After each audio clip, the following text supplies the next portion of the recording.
Hi, Tristan. Can you see me? Probably not, because I'm down in that tunnel. Remember that tunnel that you and Willy and Tommy the troll and I were crawling through when we last spoke? Well, that's where we are. We're crawling along in this tunnel, trying to get out. And all of a sudden, up ahead... Well, wait a minute. You can't see me. Let me turn on my light. There. Whew, that's better. Now you can see me. I hope I can. I can see you. How are you doing? Well, I'm glad. Okay, so we're crawling along through this tunnel. And all of a sudden, up ahead, we see a light shining. And we think, what the heck is that? And Tristan says, I'll go up and see if I can find it. So Tristan digs out his headlamp and he crawls up. See, do you see it up there? See that light shining up there? Yeah, crawl up there and see what that light keeps going. There it is. See if you can tell what that is. So he crawls up and he looks out, and it's a hole in the wall. And he can see down to the river, and he can see the rock trolls pounding rocks, and he can see the river flowing by. And we think, wow, that's kind of cool.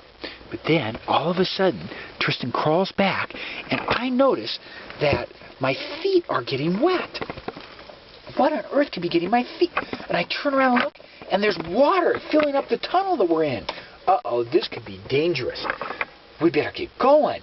So we crawl back up to that hole, but no one can fit through it because it's too small. So Tommy takes his big hammer and bam, bam, bam, he knocks a great big hole so we could all crawl out right as the water comes spilling over. Well, we climb down the cliff, and when we get to the bottom, Mr. Crow comes swooping down over our heads and cawing like crazy. Tristan says in Crow language, asks him to slow down, calm down. What's going on? Explain. And he said, I saw him. You saw who? I saw the squirrels, and they had our jewels. He said he saw some squirrels, and they were running around through this little trail near these caves, and they had these bags slung over their shoulders. Well, we better go see if we can find them. So we start heading down the valley. Mr. Crow says, follow me, and he takes off like a bullet. He's a very fast flyer. And the problem is, it's a long ways down there. So Tommy says, come with me. And he goes over to the side of the river, and from behind this bush, he pulls out a raft that he had stored there. So we all climb on the raft. And the river is very fast. And there's waves, and it's going up and down. And it's a very wild ride. And all of a sudden, we hear this roaring noise. It's like a... We don't know what it is. Uh-oh, we look up. Waterfall! Right as we pour over the edge. Ah! Splash! We come to the surface and we take a huge gasp of air and we swim to the side. Whew, that was a wild ride. But I think everything's okay. Are you okay, Tristan? How about you, Willy? Tommy? Good. Everybody's okay. Well, we take off our shirts and we wring them out and we pour the water out of our shoes. Tristan, you got a fish in your shoe. And he pours the fish out. Maybe we should have saved that for lunch. I don't know.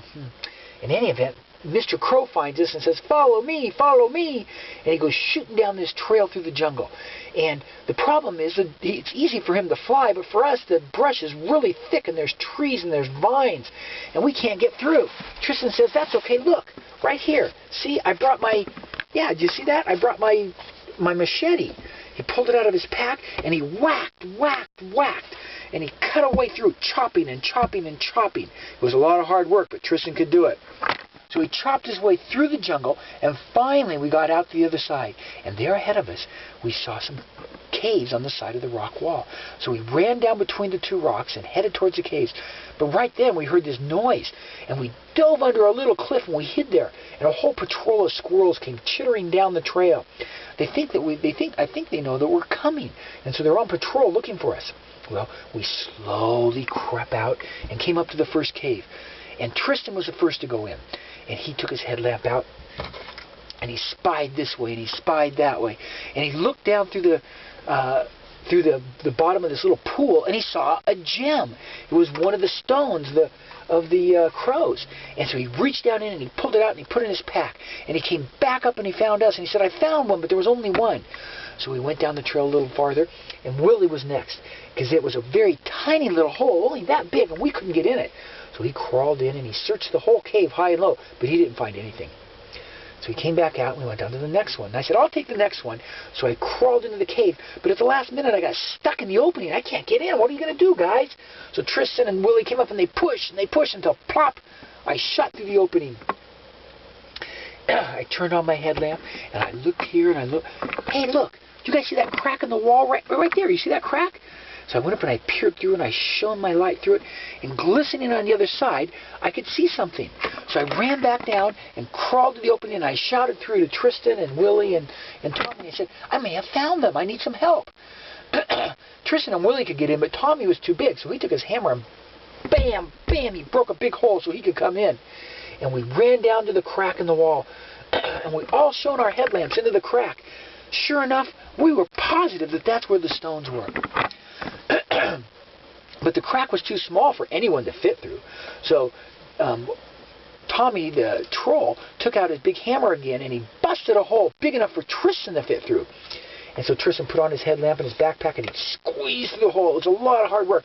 Finally, he got in. Right when he was taking his first step after the side of the hole, he almost fell into a big, deep pit. Whew, that was a close call. Be careful, Tristan. Well, he took out his rope and he threw it over a rock that was up above his head, and he swung across the pit and landed on the other side.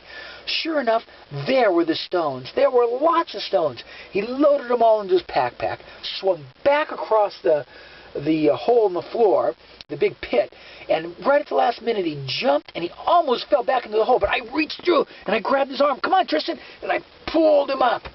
Whew, that was a close call. We crawled our way back out and made it back out onto the trail. Right then, a squirrel came around the corner. He stopped dead. He stared at us, and he furiously chitter-chattered at us and turned around and ran away. We looked at each other and we said, uh-oh, we're in trouble now. He's going to get help. So we took off running. The crow said, follow me, follow me. A minute later, we heard pitter-patter of squirrel feet on the trail behind us, chasing us. The crow led us to a rock slide. Water was pouring down it. We jumped in and started sliding. The squirrels don't like water, so they wouldn't follow us. They had to go the long way around, back up over a hill, through a canyon, around a trail, before they could catch up with us. But we got down to the bottom first, and we splashed out into the stream right up near my house, where you and I go fishing, Tristan. And then we ran down the trail, down the street, and into the little garage and slammed the door. The squirrels still weren't there yet, so they didn't know where we were. I think we're safe at last. All of a sudden, we heard a tap, tap, tap on the window. And Mr. Crow was there. We opened the window, and he said, stones, stones, need stones. So Tristan got the stones out of his backpack, and he gave one to the crow, and he flew off. And then another crow came, and he gave one to him. And one after another, the whole crow clan came and grabbed the stone in their beak and flew them to high in their crow nest where the squirrels couldn't get them. Whew, that was quite an adventure. It was dangerous, but it was fun. I'm tired and hungry. Let's go in and have some lunch. The end. Well, I hope you enjoyed that story, Tristan. I need to get ready to go to Ecuador tomorrow. So I'm going to say goodbye, and I'll come and visit you when I get back. Take care of your mom and dad and Sophie. Adios.